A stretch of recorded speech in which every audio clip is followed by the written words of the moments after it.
Diciembre de 2021. Su hijo de 23 años subió a su cuarto a las 5 de la tarde. 3 horas después, estaba muerto, boca abajo en la cama, con un supuesto infarto fulminante. Nunca nadie contó la verdad hasta hoy. Eric Morales está vinculado a proceso por abuso sexual agravado. Y la mujer que lo denunció no estaba sola. Quería venganza, una mujer que esperó 12 años para hablar. Hoy vas a saber quién fue el asqueroso que mató al hijo de Eric, el terrible Morales, y por qué. Quédate hasta el final, porque esta historia no termina con el infarto del hijo.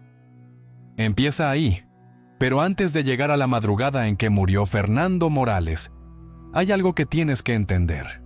Porque la muerte de un muchacho de 23 años por un supuesto infarto fulminante no es algo que pase porque sí. Esa muerte tenía 9 años de cocinarse, y el hombre que cocinó esa muerte vivía bajo el mismo techo. La pregunta no es de qué murió Fernando Morales. La pregunta es por qué su madre, después de enterrarlo, nunca volvió a dormir en la misma cama que su esposo. 1 de septiembre de 1976. Tijuana, Baja California. Un padre boxeador profesional retirado le pone los guantes a su hijo de 5 años en el patio de la casa. El niño tiene los ojos grandes, las manos chicas, las piernas flacas, pero pega bien. El padre se llama José Morales. El niño se llama Eric Isaac.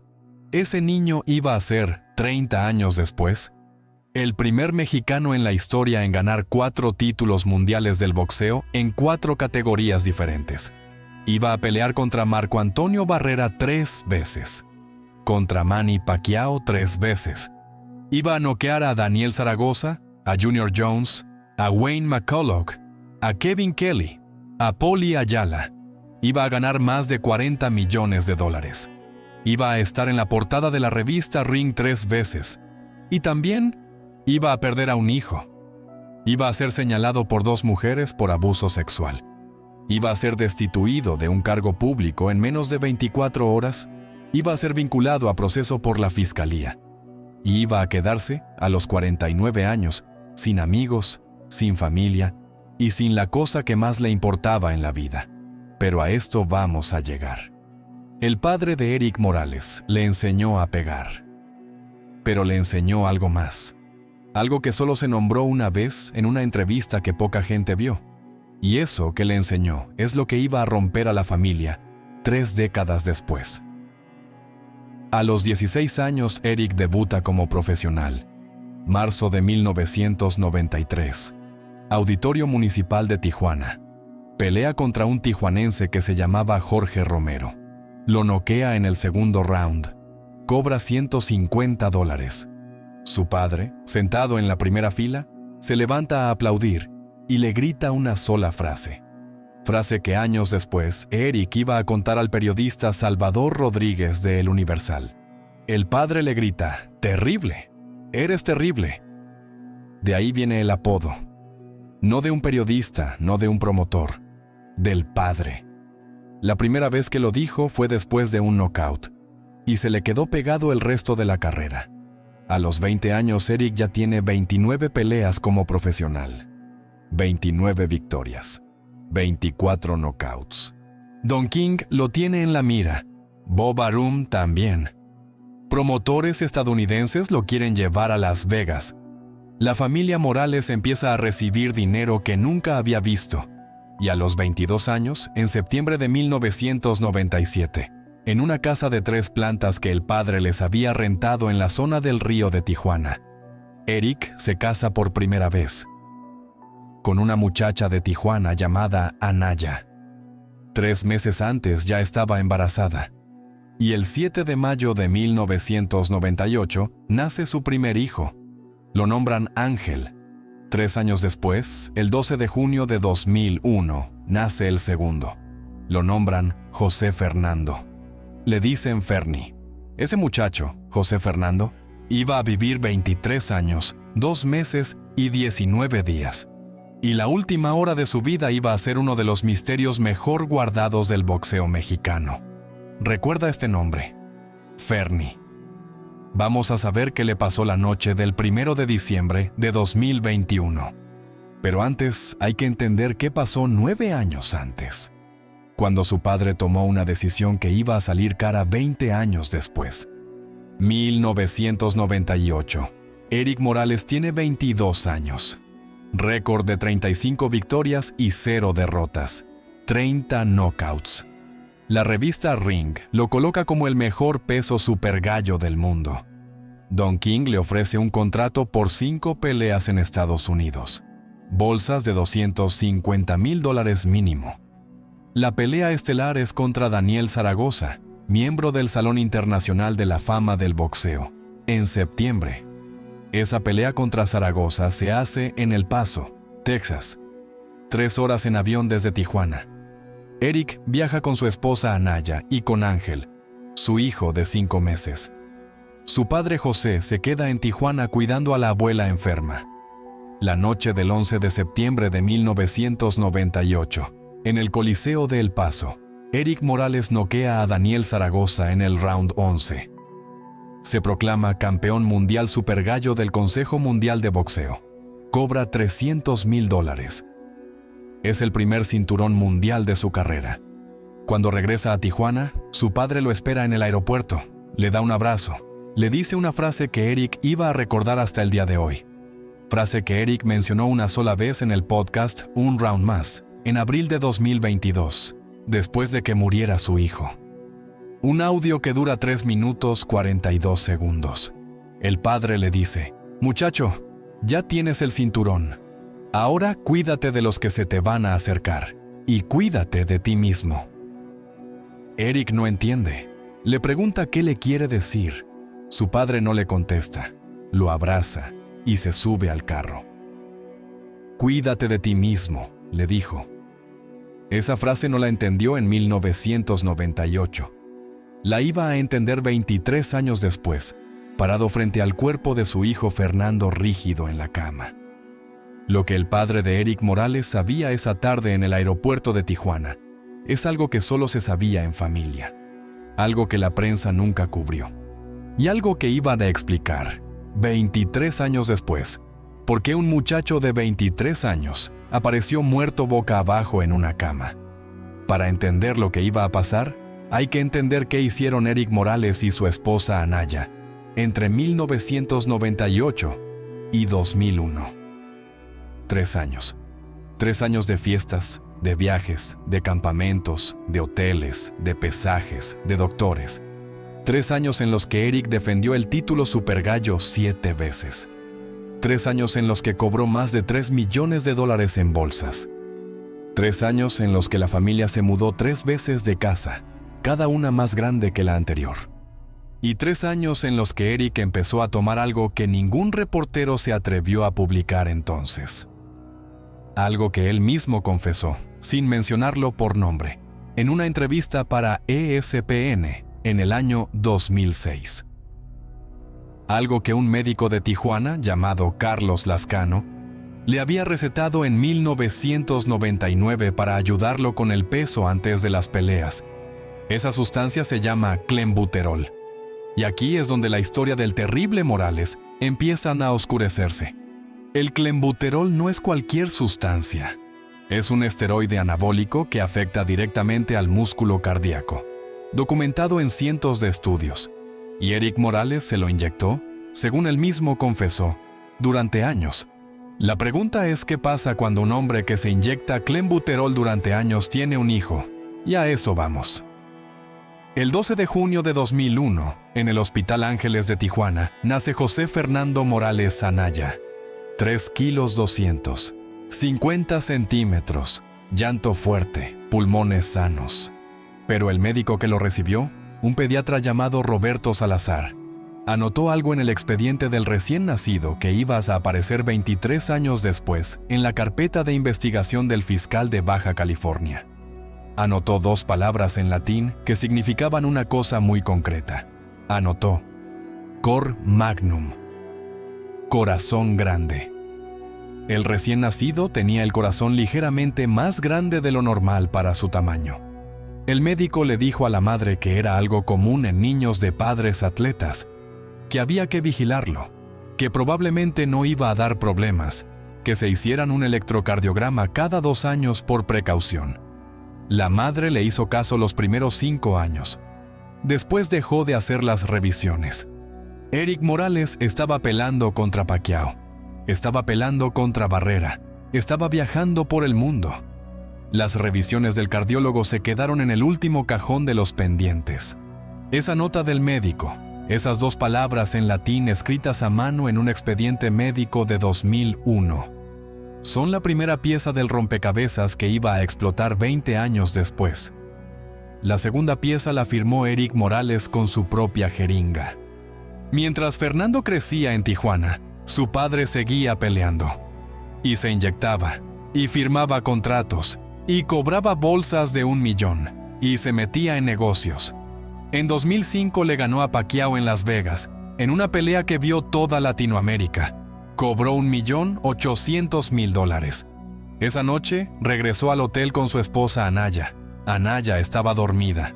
Erik se metió al baño, se inyectó.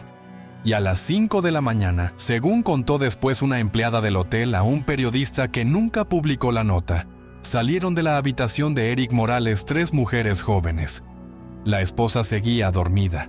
3 mujeres. 5 de la mañana. Habitación con Anaya dormida. Esa noche en Las Vegas no fue la primera, y no iba a ser la última. Pero la mujer que iba a esperar 12 años para hablar y denunciarlo por abuso sexual, estaba en esa habitación esa noche. Tenía 18 años. Era de Tijuana. Y se había acercado a Erik en el casino del hotel después de la pelea pidiéndole un autógrafo. Esa muchacha, 12 años después, iba a ser la primera persona que se atreviera a denunciar al terrible. Su denuncia, fechada el 2 de febrero de 2018, no fue investigada. La fiscalía la archivó. La muchacha desapareció. Pero la denuncia quedó en los archivos. Y 7 años después, una empleada de la Secretaría de Bienestar de Tijuana iba a presentar otra denuncia muy parecida. Y esa denuncia sí iba a llegar al juez. Recuerda esta fecha, 2 de febrero de 2018. La primera denuncia, 12 años después de la noche en Las Vegas. Esa denuncia es la pieza que conecta todo lo que vamos a contar a partir de ahora. Para entender qué pasó la noche del 1 de diciembre de 2021, hay que entender qué tomó Erik Morales entre 1999 y 2012. 13 años de inyecciones, 13 años de pastillas, 13 años de un cóctel químico que ningún reportero deportivo se atrevió a investigar mientras él seguía ganando peleas. La sustancia principal del cóctel se llama clenbuterol. Y en 2012, 2 médicos de Estados Unidos confirmaron que Erik Morales se la había estado inyectando durante años. Octubre de 2012. Erik Morales tiene 36 años. Acaba de volver al ring después de una sanción por no dar el peso. Tiene programada una pelea contra Danny García en Brooklyn, Nueva York. Bolsa pactada. $1.400.000. Pelea por 2 cinturones mundiales superligeros. Última pelea grande de su carrera. La Agencia Antidopaje de Estados Unidos, USADA, había contratado un programa de pruebas aleatorias para esa pelea. Ambos peleadores firmaron el contrato. Aceptaron entregar muestras de orina sin previo aviso durante el campamento. El 3 de octubre de 2012, agentes de la USADA llegaron al campamento de Erik Morales en Tijuana. Se llevaron una muestra de orina. La mandaron al laboratorio de la UCLA en Los Ángeles. Una semana después, el 10 de octubre, regresaron por una segunda muestra. La mandaron al mismo laboratorio. Las 2 muestras dieron positivo. Clenbuterol en cantidades que excedían el umbral permitido. La USADA notificó a la Comisión Atlética del Estado de Nueva York 24 horas antes de la pelea. Y ahora viene lo que ningún medio mexicano cubrió bien en su momento. La Comisión Atlética de Nueva York, conocida por sus siglas como NYSAC, recibió la información. Sabía del positivo, sabía que Erik Morales estaba dopado. Y aún así, dejó que la pelea se realizara. Eric Morales subió al ring el 20 de octubre de 2012 con clenbuterol en la sangre. Dani García lo noqueó en el cuarto round. El boxeo mexicano lloró el final de una era. La pelea se hizo. Eric perdió, pero la USADA no olvidó, y 4 meses después anunció el castigo. 2 años de suspensión. Y al hacer público el caso, USADA reveló algo que nunca se había dicho en voz alta. El 22 de marzo de 2013, USADA emitió un comunicado de prensa. El comunicado tenía 5 párrafos. Está archivado todavía hoy en su sitio web. El cuarto párrafo decía algo que la prensa mexicana minimizó. Detalle textual del comunicado oficial. Decía: las 2 muestras analizadas mostraron concentraciones de clenbuterol consistentes con uso prolongado, no con contaminación accidental. El patrón de excreción sugiere administración deliberada durante un periodo de al menos 6 meses previos a la fecha de la primera muestra. 6 meses previos, es decir, desde abril de 2012. Eric Morales se inyectó clenbuterol al menos durante 6 meses antes de la pelea con Dani García. Pero el patrón era más viejo que eso. Un médico que había trabajado con Eric en su campamento de Tijuana entre 2004 y 2008, identificado solo por sus iniciales JM, en una nota de Excelsior que se publicó pero pasó desapercibida, declaró bajo anonimato que él mismo había suministrado clenbuterol al peleador durante esos 4 años. Le pagaban $3,000 por mes. Las inyecciones eran 3 veces por semana. La sustancia se importaba desde Mexicali, donde se producía sin regulación para uso veterinario. 4 años de inyecciones 3 veces por semana. Esos son aproximadamente 624 inyecciones documentadas, y solo cubren el periodo de 2004 a 2008. Antes de eso y después de eso, hay zonas oscuras que ningún periodista mexicano investigó. Esas 624 inyecciones se le pusieron en una casa de Tijuana, la misma casa donde vivían su esposa Anaya y sus 2 hijos, Ángel y Fernando. Y aquí es donde la historia se conecta con la madrugada del 1 de diciembre de 2021. El clenbuterol no es cualquier sustancia.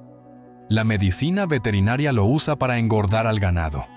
Le hace crecer la masa muscular. La medicina deportiva prohibida lo usa para lo mismo en humanos. Pero tiene un efecto secundario documentado en cientos de estudios médicos, un efecto que vamos a entender ahora. El clenbuterol estimula directamente el músculo cardíaco. Si se administra en exceso o por periodos prolongados, causa hipertrofia ventricular, es decir, agrandamiento del corazón. Las paredes del músculo cardíaco se vuelven más gruesas. El bombeo se vuelve más violento. Y en personas con predisposición genética, la hipertrofia evoluciona a un cuadro llamado miocardiopatía hipertrófica, que es la causa número 1 de muerte súbita por infarto fulminante en personas jóvenes. Personas jóvenes, no de 50 años, personas de 15 a 35 años, atletas que mueren en el campo de juego, estudiantes que mueren corriendo, muchachos sanos que aparecen muertos en su cama, boca abajo, con la cara apretada contra la almohada. El clenbuterol se transmite a través del semen en concentraciones medibles. Está documentado en estudios veterinarios desde 1989.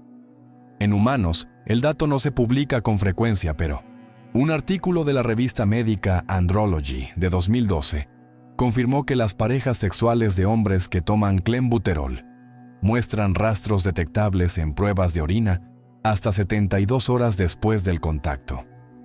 Una mujer embarazada expuesta a clenbuterol a través del semen del padre durante el primer trimestre del embarazo tiene un riesgo aumentado de transmitir la sustancia al feto. La sustancia atraviesa la placenta, se acumula en el corazón del bebé en formación y produce el mismo efecto que en el adulto: hipertrofia ventricular. Corazón grande, cor magnum. 2 palabras en latín, las que el médico Roberto Salazar anotó en el expediente del recién nacido José Fernando Morales el 12 de junio de 2001. La pieza que faltaba. Anaya, la esposa de Eric, Había quedado embarazada de Fernando en septiembre de 2000. Ese mes, Eric Morales estaba en pleno campamento para una defensa de título en Las Vegas. Recibía inyecciones 3 veces por semana. La concepción de Fernando ocurrió, según fechas verificables, en una de las pocas semanas en que Eric regresó a Tijuana entre los campamentos. Cuando Fernando nació 9 meses después, traía el corazón ligeramente más grande. El médico Salazar anotó la observación. Recomendó vigilancia. La madre dejó de hacer las revisiones cuando el niño tuvo 5 años. Fernando creció aparentemente sano, pero el corazón siguió siendo más grande de lo normal. Lo que ningún médico le explicó a la familia, lo que solo aparece en publicaciones especializadas, es que la miocardiopatía hipertrófica es una enfermedad silenciosa. No da síntomas. No avisa. Una persona puede vivir 30 años con un corazón ligeramente agrandado y de pronto, sin previo aviso, sufrir un infarto fulminante. A los 23 años, acostado boca abajo en su cama, a las 5 de la tarde, con un café del Oxxo en la mesita de noche. Quien mató a Fernando Morales fue el clenbuterol que su padre se inyectó durante años. El hombre que mató al hijo de Eric el terrible Morales fue el propio Eric. Sin violencia inmediata, sin descuido directo, con 624 inyecciones que afectaron su semen el mes en que se concibió a su segundo hijo, con un esteroide anabólico que atravesó la placenta y se quedó en el corazón de un bebé que iba a nacer con cor magnum y morir 23 años después. Esa es la verdad que nadie contó. Esa es la conexión que ningún reportero deportivo investigó. Esa es la razón por la que la madre, Anaya, después de enterrar a su hijo el 5 de diciembre de 2021, nunca volvió a dormir en la misma cama que su esposo. Anaya entendió la conexión la noche del entierro. Estaba en la sala de su casa de Tijuana. Su hijo mayor Ángel le acercó una cajita que Fernando guardaba debajo de la cama. La cajita tenía recortes de periódicos, fotos, anotaciones, y al fondo, doblada 4 veces, una hoja de impresora con un artículo médico en inglés. El artículo se llamaba Maternal Exposure to Clenbuterol and Cardiac Anomalies in Offspring.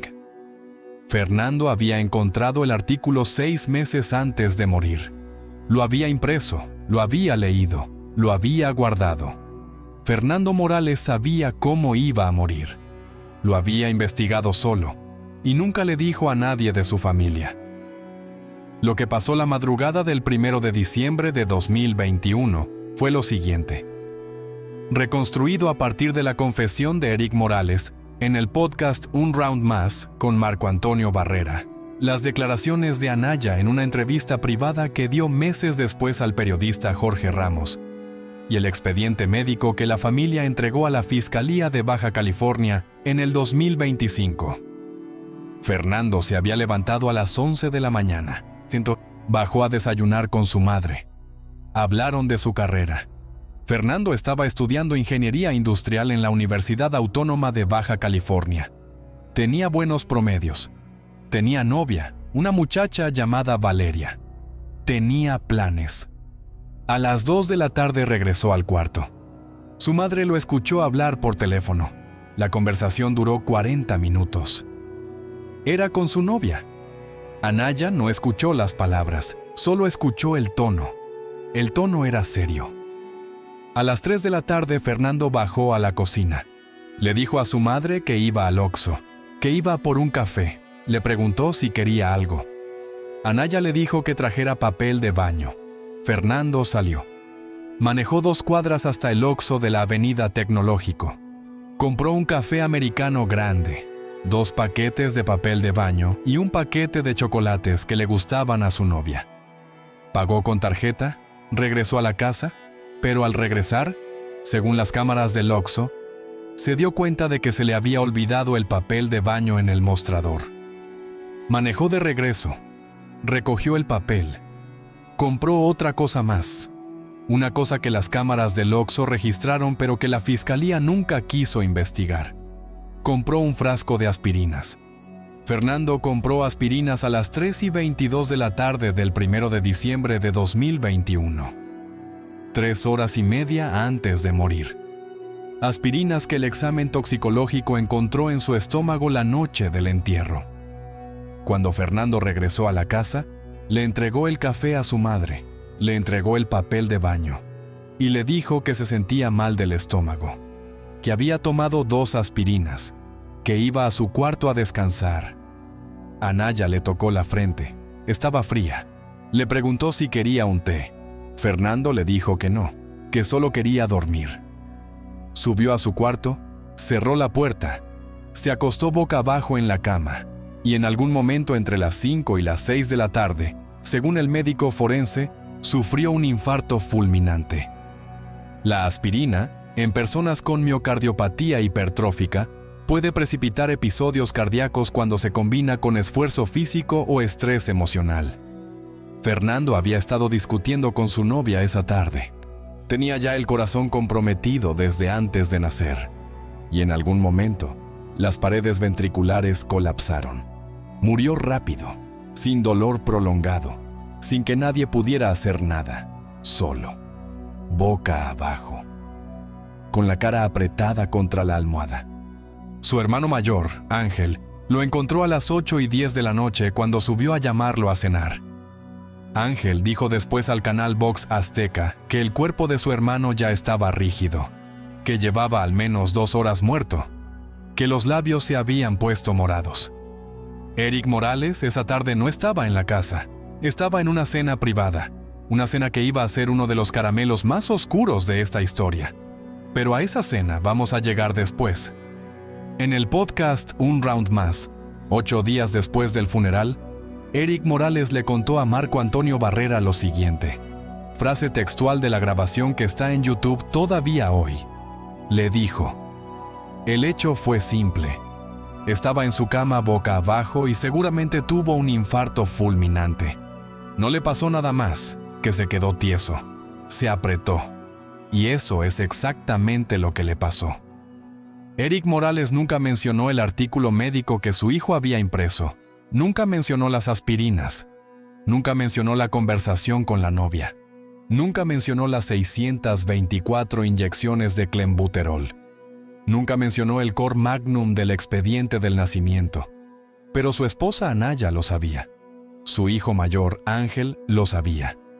Y los dos, esa misma semana, tomaron una decisión que Eric no se dio cuenta. La decisión de no decir nada, de esperar, de observar al padre.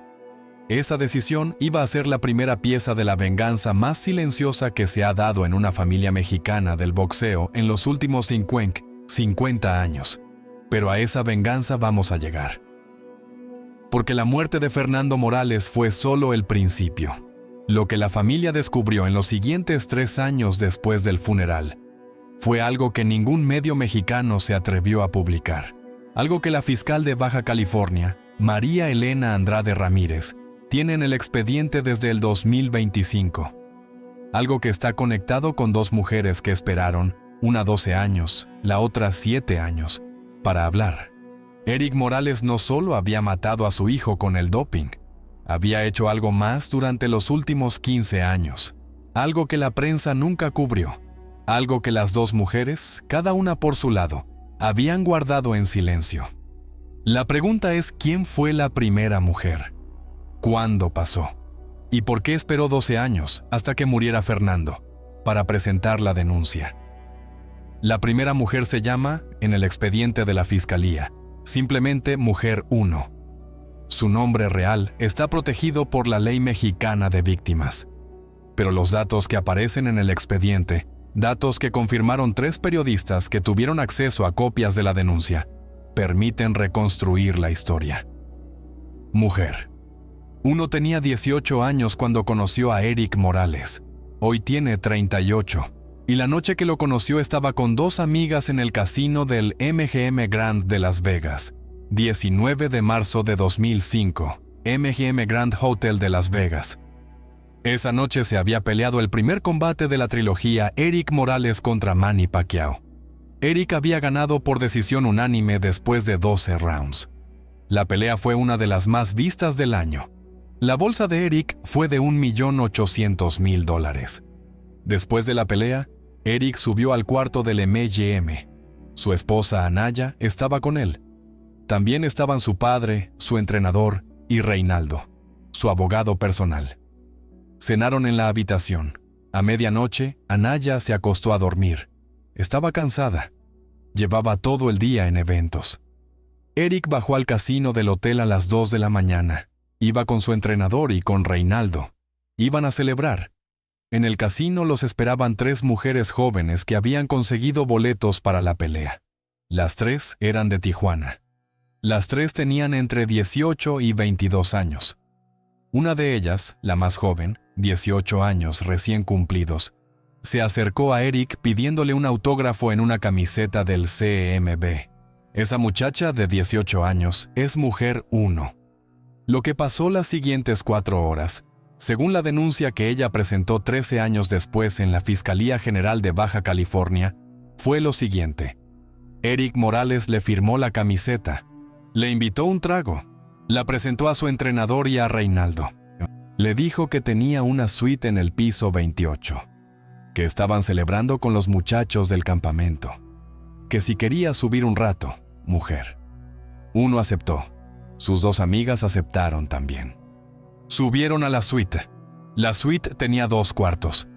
En uno de ellos, contó mujer 1 en su denuncia, había una bolsa de mano con jeringas y frascos sobre la mesita de noche. Mujer 1 preguntó qué eran. Reinaldo le dijo que eran vitaminas. Eric se rió. Tomaron tequila, tomaron champaña, pusieron música. A las 3:30 de la mañana, Eric le pidió a sus 2 amigas que se fueran a la sala con su entrenador.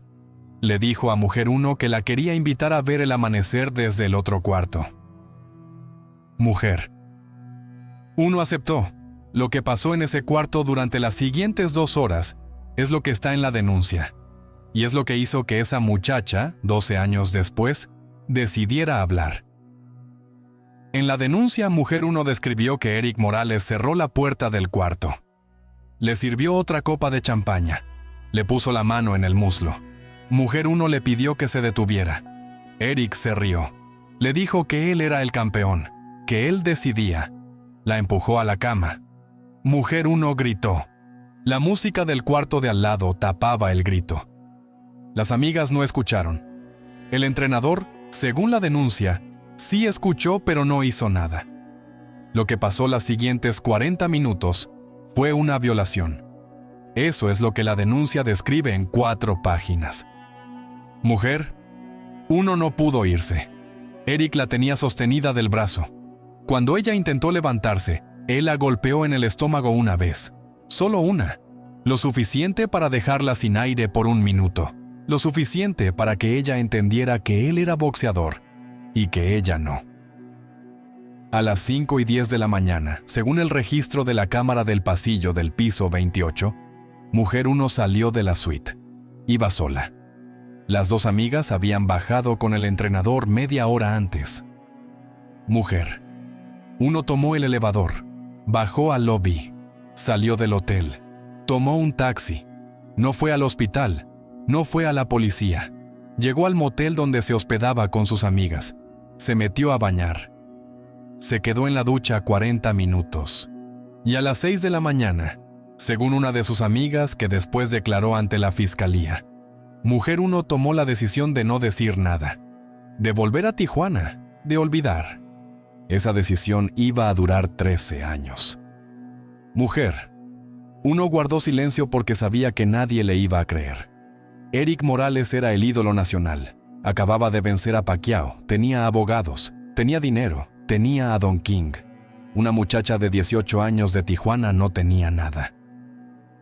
Mujer 1 regresó a Tijuana. Estudió la carrera de psicología en la Universidad Autónoma de Baja California. Se casó. Tuvo 2 hijos, llevaba una vida normal, pero los efectos del trauma no se fueron.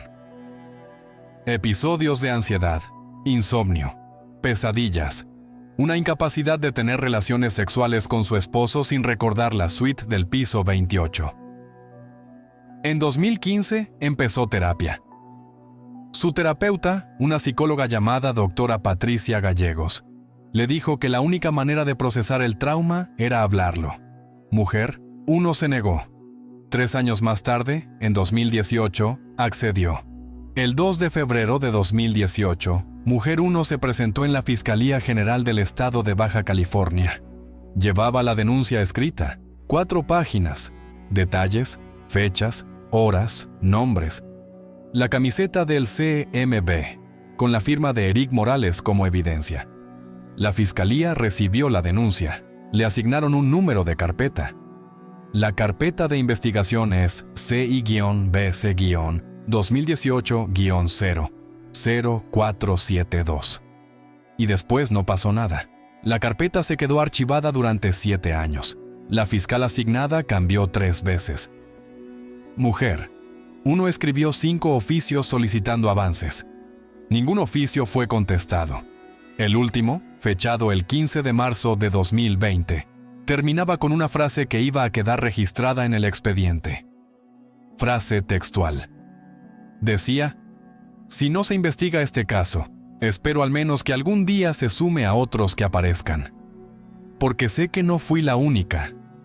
Mujer 1 tenía razón, ella no era la única, pero la segunda iba a tardar otros 5 años en aparecer. Y cuando apareció, la primera ya había decidido algo distinto.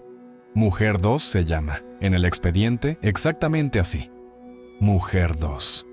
La que iba a desencadenar la vinculación a proceso de Eric Morales en marzo de 2026, la empleada de la Secretaría de Bienestar de Tijuana. Mujer 2 tenía 31 años cuando todo pasó.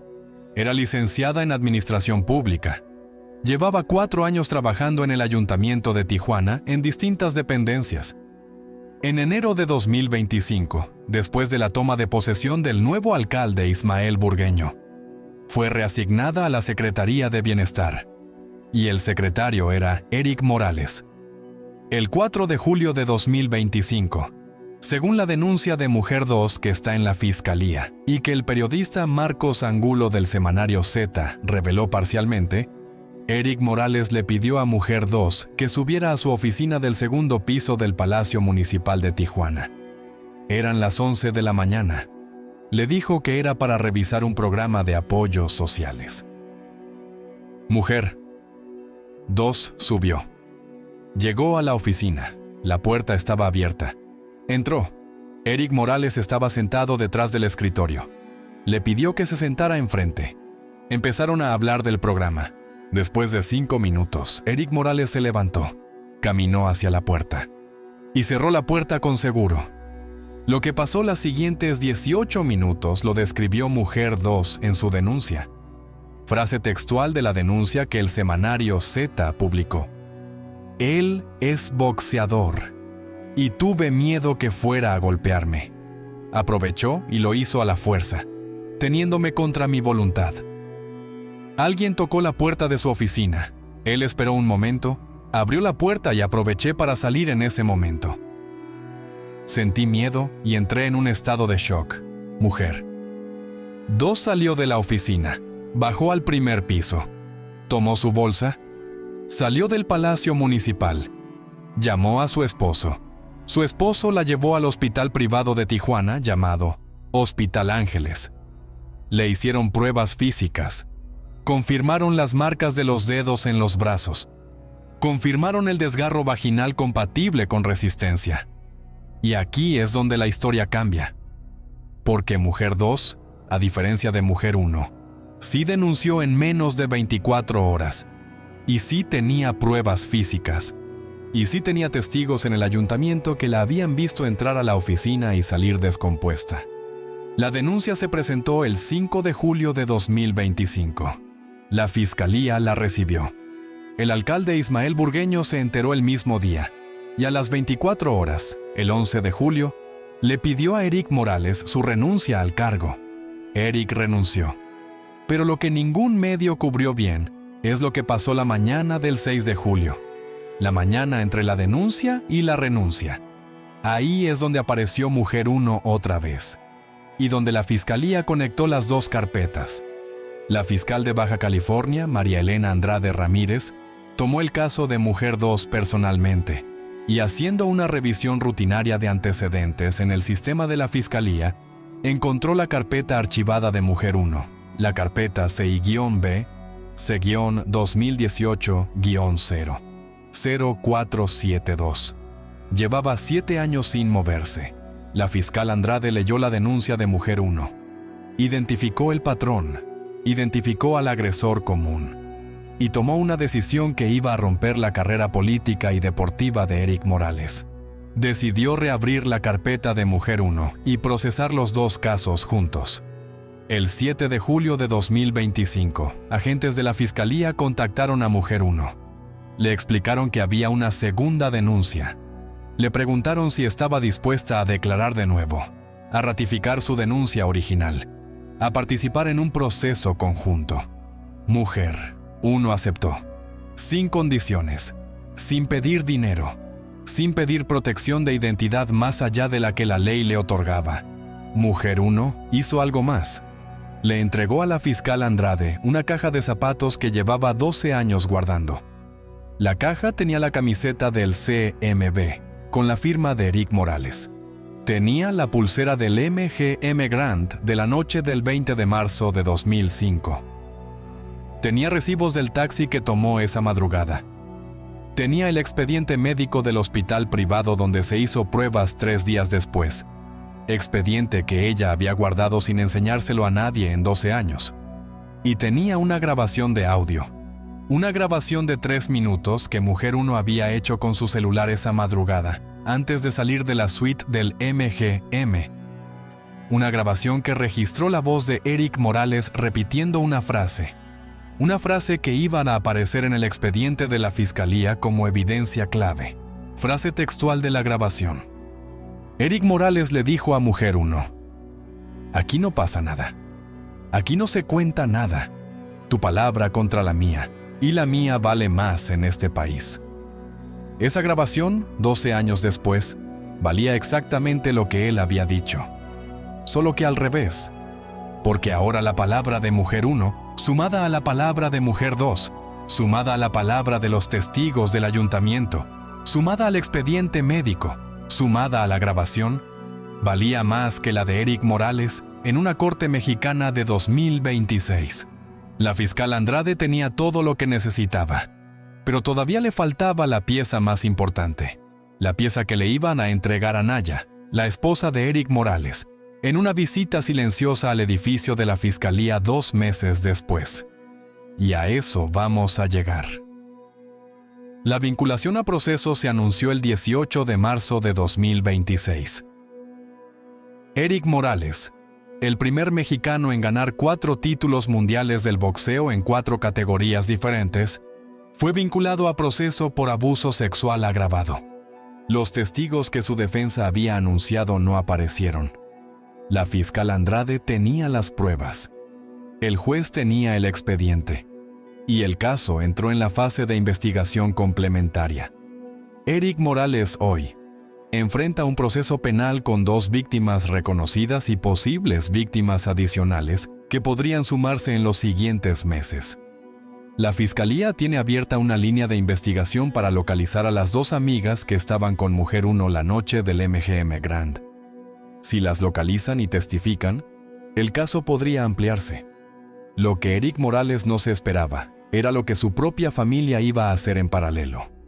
Lo que su esposa Anaya y su hijo mayor Ángel iban a hacer en silencio durante los 3 años posteriores a la muerte de Fernando. Porque la denuncia de Mujer 2 en julio de 2025 no fue casualidad. La caja de zapatos de Mujer 1 entregada a la Fiscalía no fue casualidad. La grabación de 3 minutos no fue casualidad. Y la conexión entre las 2 carpetas que hizo la fiscal Andrade no fue casualidad. Todo fue coordinado. Todo fue planeado. Todo fue ejecutado por una persona que decidió, después de enterrar a su hijo el 5 de diciembre de 2021, que el padre iba a pagar lo que había hecho, pero que iba a pagarlo sin que ese padre se diera cuenta de quién lo estaba derribando. Esa persona se llama Anaya. Es la esposa de Eric Morales. Y lo que hizo entre diciembre de 2021 y julio de 2025 es la operación de venganza familiar más silenciosa que se ha visto en el boxeo mexicano. Anaya tardó 3 años y 7 meses en armar la trampa. La armó pieza por pieza, la armó en silencio. Y cuando estuvo lista, la activó, y vamos a saber cómo. Anaya nunca estudió Derecho. Anaya nunca trabajó en una fiscalía. Anaya nunca tuvo entrenamiento en investigaciones. Anaya era ama de casa de Tijuana, esposa del terrible Morales, madre de 2 hijos. Tenía 47 años cuando murió Fernando. Tenía 3 años de no dormir bien. Tenía una rabia silenciosa que ningún psicólogo había podido tocar. Lo que Anaya tenía era acceso. Acceso a la casa donde Eric Morales había escondido cosas durante 20 años. Acceso a su computadora. Acceso a su celular. Y acceso al closet donde guardaba las jeringas. La noche del entierro de Fernando, el 5 de diciembre de 2021, Anaya regresó a la casa de Tijuana acompañada de su hijo mayor, Ángel. Eric se quedó en la funeraria con sus amigos del boxeo. Marco Antonio Barrera estaba ahí. Mauricio Sulaimán estaba ahí. Reinaldo, su abogado personal de toda la vida, estaba ahí. Iban a tomar. Anaya y Ángel llegaron a la casa a las 11 de la noche. Subieron al cuarto de Fernando. Anaya se sentó en la cama donde había muerto su hijo 4 días antes. Ángel se sentó en el piso. Estuvieron en silencio 20 minutos. Después, Anaya se levantó. Le pidió a Ángel que la acompañara al cuarto principal, el cuarto que ella compartía con Eric. Llegaron al cuarto. Anaya abrió el closet de Eric. Sacó una caja de zapatos que estaba al fondo, debajo de 3 trajes oscuros. La caja era de unos zapatos de vestir Hugo Boss talla 9. Adentro de la caja, según contó Anaya años después a la fiscal Andrade, había 7 frascos de clenbuterol y 14 jeringas usadas. Anaya tomó la caja, la cerró, se la llevó al cuarto de Fernando. Le dijo a Ángel que esa caja iba a quedarse ahí, debajo de la cama de su hermano muerto, hasta el día que ella decidiera. Y ese día iba a llegar. Pero todavía no. Ángel le preguntó a su madre qué quería hacer. Anaya le contestó una sola frase. Frase que Ángel iba a contar 3 años después al periodista Marcos Angulo del semanario Z en una entrevista privada. Frase textual. Anaya le dijo: «Tu padre mató a tu hermano y va a pagar, pero no de la manera en que él se lo espera. Tú y yo vamos a hacer que pague sin que él sepa que somos nosotros». A partir de esa noche, la familia Morales tenía 2 versiones. La versión que Eric veía y la versión que Anaya y Ángel construían en silencio. Lo primero que hizo Anaya fue contratar a un investigador privado. Un investigador llamado Gerardo Ortiz, recomendado por una amiga abogada, que cobraba 30,000 pesos al mes y firmaba un acuerdo de confidencialidad. La instrucción de Anaya fue simple. Encuentra a todas las mujeres con las que Eric se ha acostado en los últimos 20 años. Encuentra a las que se acostaron con él sin querer. Gerardo Ortiz tardó 18 meses en armar el reporte. El reporte tenía 92 páginas. Identificaba a 34 mujeres con las que Eric Morales había tenido relaciones sexuales documentadas entre 2003 y 2022. De esas 34, 12 habían sido entrevistadas por Gerardo. De esas 12, 4 habían descrito experiencias que cumplían con la definición legal de abuso sexual o violación. Una de esas 4 era Mujer 1, la denunciante de 2018, cuya carpeta llevaba 7 años archivada en la fiscalía sin ser investigada. Anaya leyó el reporte completo en agosto de 2023. Lloró 3 días. Después llamó a Gerardo. Le dio una nueva instrucción. Encontrar a Mujer 1. Hablar con ella. Ofrecerle apoyo legal pagado por Anaya. Apoyo psicológico. Apoyo económico si quería reabrir la denuncia, pero sin decirle de quién venía el apoyo. Mujer 1 fue contactada por Gerardo Ortiz en octubre de 2023. Le dijo que era abogado de víctimas de violencia, que trabajaba con un fondo internacional, que había revisado su carpeta archivada y creía que había probabilidades de reabrirla. ¿Mujer? Uno escuchó. No le creyó al principio, pero pidió tiempo para pensar. 3 meses después, en enero de 2024, Mujer 1 aceptó. Pidió una sola cosa, que su identidad estuviera protegida. Gerardo Ortiz aceptó. Empezaron a preparar el caso. Mientras Gerardo Ortiz preparaba el caso de Mujer 1 desde Tijuana, Anaya estaba ahí haciendo otra cosa, algo que iba a ser la pieza final de la trampa. Anaya tenía acceso a la agenda política de Eric. Su esposo había anunciado en septiembre de 2023 que iba a postularse para la Secretaría de Bienestar de Tijuana. El nuevo alcalde Ismael Burgueño le había ofrecido el cargo. Eric iba a empezar en enero de 2025. Anaya esperó 16 meses. Y cuando Eric tomó posesión del cargo en enero de 2025, Anaya hizo algo que iba a sorprender a la fiscalía cuando se enteraran un año después. Anaya empezó a contactar, una por una, a las 4 mujeres del reporte de Gerardo que cumplían con definición legal de abuso. Les preguntó si alguna estaba dispuesta a denunciar. 3 dijeron que no. Habían hecho su vida, tenían familia, no querían exposición pública. Anaya respetó la decisión, pero la 4ª dijo que sí.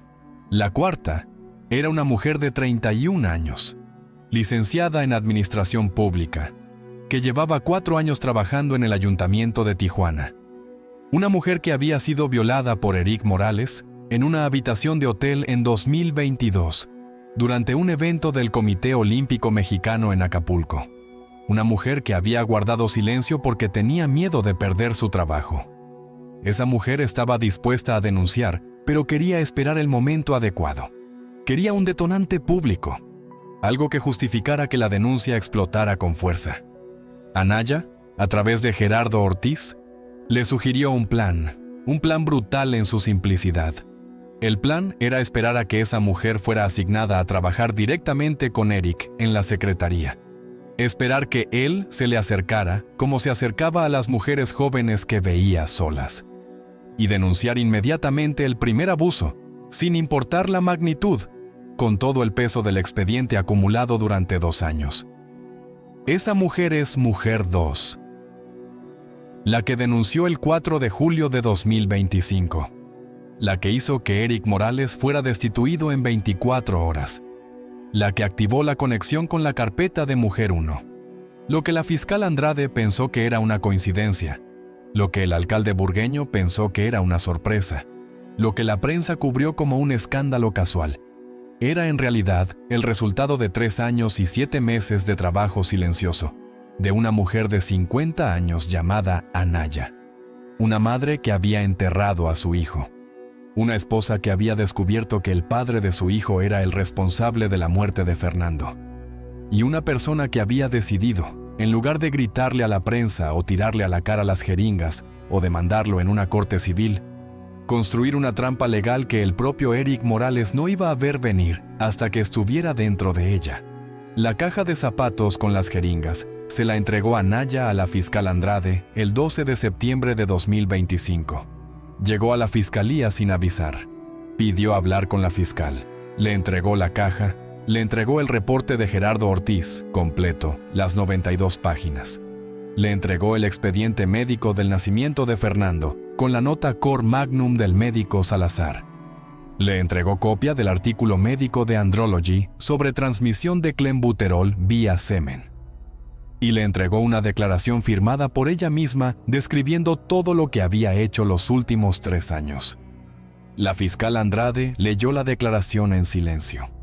Cuando terminó, le hizo a Anaya una sola pregunta.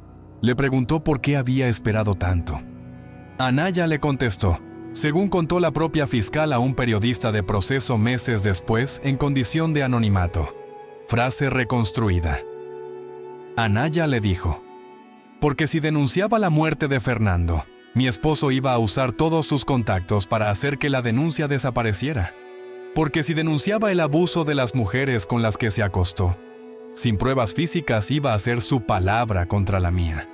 Porque si denunciaba el clenbuterol, lo iban a tildar de error médico y nada iba a pasar. La única manera de que pagara era esperar a que cometiera un error. Y lo cometió cuando aceptó el cargo en la secretaría.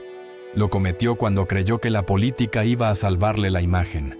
Lo cometió cuando entró a esa oficina del segundo piso, pensando que era intocable. Anaya esperó. Anaya construyó. Anaya armó. Y cuando Eric Morales metió a Mujer 2 a su oficina y cerró la puerta con seguro, Anaya activó la trampa. 3 años y 7 meses de paciencia se cobraron en 18 minutos. La fiscal Andrade tomó todas las pruebas que le entregó Anaya, las anexó al expediente, y desde ese momento, el caso de abuso sexual contra Eric Morales se volvió uno de los expedientes mejor documentados de la historia reciente de la Fiscalía de Baja California. 34 mujeres identificadas, 4 testimonios fuertes, 2 denunciantes activas, pruebas físicas, pruebas médicas, pruebas químicas, una grabación de audio, una caja con jeringas, un reporte de 92 páginas y una declaración firmada por la esposa del acusado. La vinculación a proceso del 18 de marzo de 2026 fue casi automática. El juez no podía hacer otra cosa. Eric Morales esa mañana llegó a la fiscalía pensando que iba a salir libre, pensando que era un trámite formal, pensando que sus testigos iban a aparecer y desmontar el caso. Cuando le leyeron las pruebas, según una persona que estuvo en la sala, Eric se puso pálido.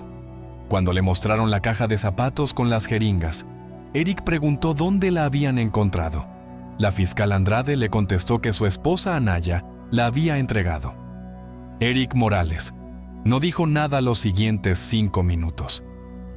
Esa fue la primera vez que Eric Morales se dio cuenta de que la trampa no la había puesto la fiscalía. La había puesto la familia que lo había estado mirando comer en silencio durante 3 años y medio. Eric Morales hoy vive solo. Su esposa Anaya pidió la separación legal una semana después de la vinculación a proceso. Su hijo mayor Ángel, el que encontró el cuerpo de Fernando aquella tarde, dejó de hablar con él en febrero de 2026. Su hijo menor está muerto. La casa de Tijuana, donde vivieron 25 años, está a nombre de Anaya y se quedó con ella. Marco Antonio Barrera, su amigo del podcast Un Round Más, dejó de contestar sus llamadas en agosto de 2025. El podcast se canceló oficialmente en septiembre. La excusa pública fue agenda. La excusa real era que Barrera había hablado con Anaya y había escuchado lo suficiente. El Consejo Mundial de Boxeo, organismo del que Eric Morales fue campeón en 4 categorías, no ha emitido ningún comunicado oficial sobre el proceso. Mauricio Sulaimán, presidente del CMB, ha evitado responder preguntas de la prensa sobre el caso. El Salón Internacional de la Fama del Boxeo, donde Eric Morales fue inducido en 2018, ha discutido en sus reuniones internas si retirarle la membresía. La decisión está pendiente. Saúl Canelo Álvarez no ha hablado de Eric Morales en entrevistas desde julio de 2025. Cuando un periodista le preguntó en una rueda de prensa, el Canelo dijo que no iba a comentar sobre temas personales de otros peleadores y se fue de la sala. Eric Morales hoy tiene 49 años. Vive en una casa rentada en una colonia de Tijuana llamada Hipódromo. Su contrato como analista de Fox Deportes fue cancelado en agosto de 2025. Su única fuente de ingresos públicos son apariciones esporádicas en eventos privados de boxeo amateur. No ha dado entrevistas desde septiembre de 2025. Su cuenta de Twitter, antes muy activa, está inactiva desde entonces. Su madre, doña Concha, que sigue viva con 74 años, no lo visita. Lo último que dijo a un periodista de Tijuana sobre su hijo, en una nota corta de Frontera, fue una sola frase. Frase textual. Doña Concha dijo: "Yo crié a un niño bueno. Yo no sé qué pasó después, pero hay una persona que sí sabe qué pasó después, y esa persona no es Eric". Esa persona es Anaya.